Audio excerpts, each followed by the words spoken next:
তোমরা যারা ফেসবুকে পোস্টার প্রেজেন্টেশন করতে চাও আমাদের গ্রুপে জয়েন করতে পারো। ফেসবুকে ক্লাস 6 to 9 পোস্টার প্রেজেন্টেশন লিখে সার্চ করলেই আমাদের গ্রুপ পেয়ে যাবে। আমাদের এই গ্রুপে জয়েন হয়ে তোমার ক্লাসের সকল বিষয়ের পোস্টার অন্য সবার সাথে শেয়ার করতে পারবে।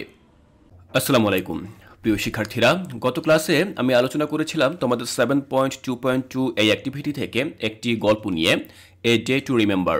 সেই গল্পটি আমি তোমাদেরকে বাংলায় অর্থসহ বুঝিয়ে দিয়েছিলাম। সেই গল্প থেকে পরবর্তী পৃষ্ঠায় ঠিক এরকম একটি ছক দেওয়া রয়েছে। এই ছকটি আমাদেরকে পূরণ করতে হবে।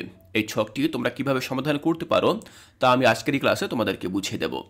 ছকে মোট 3টি অংশ রয়েছে। প্রথম অংশে বলা রয়েছে মিনিং। এখানে আমরা বিভিন্ন বাক্য দেখতে পাচ্ছি।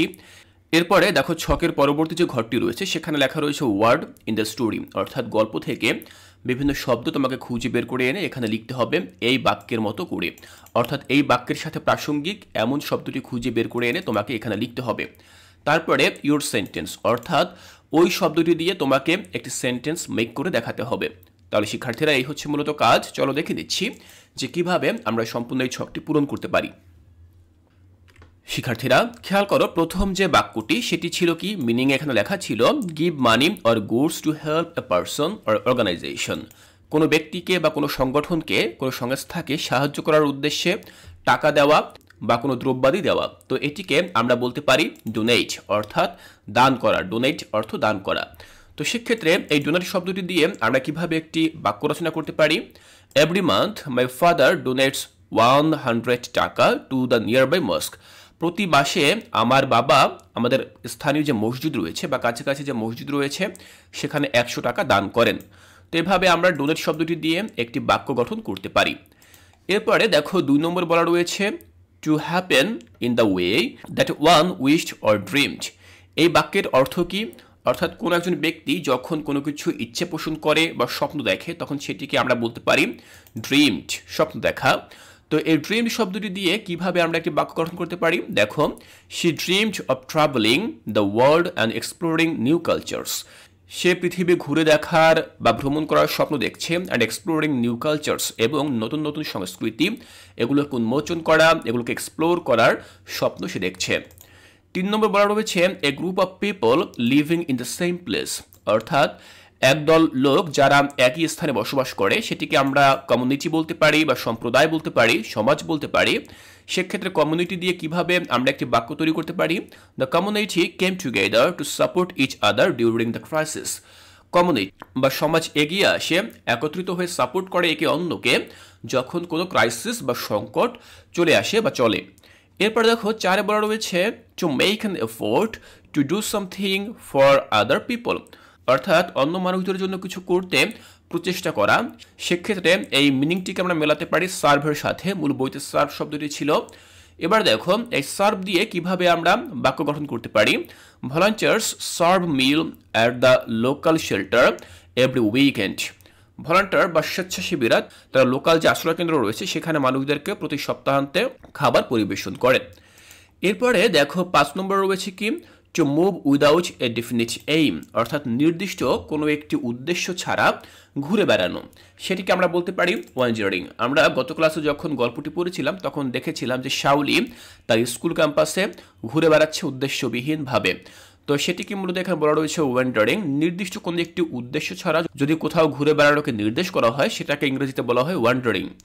দেখো এই ওয়ান্ডারিং দিয়ে যদি আমরা একটি বাক্য গঠন করতে চাই সেক্ষেত্রে হতে পারে lost in thought he found himself wandering through in the forest.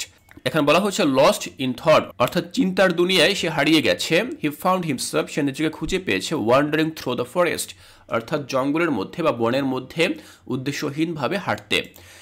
এরপর দেখো 6 লেখা রয়েছে নট নোন। তো নট নোন মানে হচ্ছে কি পরিচিত নয় এরকম বা অপরিচিত। তো সেটিকে আমরা বলতে পারি আনফ্যামিলিয়ার। তো আনফ্যামিলিয়ার মানে হচ্ছে অপরিচিত বা অচেনা জানা। The new city field unfamiliar to her after years of living in the country side. নতুন এই শহরটিকে তার কাছে আনফ্যামিলিয়ার বা অপরিচিত মনে হচ্ছে, কারণ after years of living in the country side, কারণ সে প্রায় 1 বছর কান্ট্রি সাইড বা গ্রামে বসবাস করেছিল। আচ্ছা, তারপরে দেখো 7 নম্বরে কি রয়েছে to make something more attractive by putting something on it, অর্থাৎ কোনো কিছুকে আরও বেশি অ্যাট্রাকটিভ করা বা আকর্ষণীয় করে তোলা, তাকে তার উপর কোনো কিছু রেখে। তাহলে সেটিকে আমরা বলতে পারি অ্যাডর্ন বা সজ্জিত করা। এখন এই অ্যাডর্ন দিয়ে যদি বাক্য গঠন করি তাহলে কীরকম হতে পারে? The room was adorned with colourful paintings and elegant furniture. এই রুমটি বা এই কক্ষটি কালারফুল পেইন্টিংস, বিভিন্ন রঙিন রং দিয়ে অ্যাডর্ন করা হয়েছে বা সজ্জিত করা হয়েছে, অ্যান্ড এলিগেন্ট ফার্নিচার, এবং বিভিন্ন রাজকীয় যে ফার্নিচারগুলো রয়েছে, আসবাবপত্র রয়েছে, সেগুলো দিয়ে এটিকে সজ্জিত করা হয়েছে। এরপর দেখো 8 বলা রয়েছে আ busy activity usually in a noisy surrounding, অর্থাৎ কোনো একটি নয়েজি সারাউন্ডিংয়ে যখন কোনো বিজি অ্যাক্টিভিটি বা মানুষের ভিড় হয় এরকম একটি জায়গায়, সেটিকে আমরা বলতে পারি ব্যাসেল। আমরা এটিকে ব্যাসেল বলতে পারি। এবার দেখো এই ব্যাসেল শব্দটি দিয়ে কিভাবে আমরা বাক্য গঠন করতে পারি? The market place was filled with the bustle of shoppers and vendors. এখানে বলা রয়েছে মার্কেট প্লেস, অর্থাৎ কোনো একটি মার্কেটের কথা বলা রয়েছে, সেটি বাজার হতে পারে, ভিড়পূর্ণ। ওয়াজ ফিল্ড উইথ বাসল, অর্থাৎ সেখানেও কোলাহল হইচই এগুলো ছিল। অফ শপার্স অ্যান্ড ভেন্ডর্স, অর্থাৎ ক্রেতা বিক্রেতা উভয়ের একটা হইচই কোলাহল এরকম ছিল। 9 বলা রয়েছে two facilitate the beginning of something, কোনো কিছু শুরু করা, কোনো কিছু স্টার্ট করা, এটিকে আমরা বলতে পারি ইনিশিয়েট, অর্থাৎ আরম্ভ করা। তো এটি দিয়ে কিভাবে আমরা বাক্য গঠন করতে পারি? She decided to initiate a recycling programme in her neighbourhood.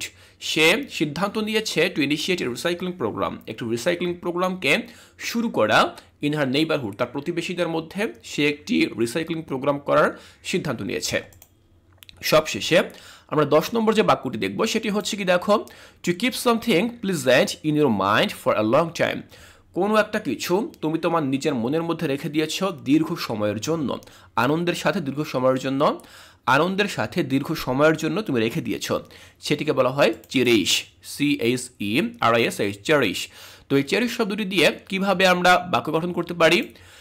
He would always cherish the memories of his childhood adventure, সে সবসময় তার মনের মধ্যে ধারণ করে রেখেছে সেই সকল স্মৃতি অফ হিজ চাইল্ডহুড অ্যাডভেঞ্চার্স, অর্থাৎ তার শৈশবের যে সকল অ্যাডভেঞ্চারগুলো রয়েছে সেই অ্যাডভেঞ্চারগুলো সে সর্বদাই তার মনের মধ্যে ধারণ করে রেখেছে। তাহলে শিক্ষার্থীরা আমরা এখান থেকে 10টি মিনিং দেখলাম। সেই সকল মিনিংয়ের সাথে আমরা আমাদের মূল বইয়ের কোন ওয়ার্ডগুলোকে মেলাতে পারি সেগুলো আমরা দেখলাম, এবং সেই ওয়ার্ডগুলো থেকে নতুন কী কী সেন্টেন্স আমরা তৈরি করতে পারি সেই সেন্টেন্সগুলো আমরা এখান থেকে দেখে নিলাম। শিক্ষার্থীরা এখানে ইউর সেন্টেন্সের এই ঘরে আমি যে সকল বাক্যগুলো লিখেছি তোমাকেও যে ঠিক একই বাক্য লিখতে হবে বিষয়টা এমন না। তোমরা চেষ্টা করবে তোমাদের মতো করে নতুন নতুন বাক্য তৈরি করতে, যেটা সবচেয়ে সুন্দর হবে।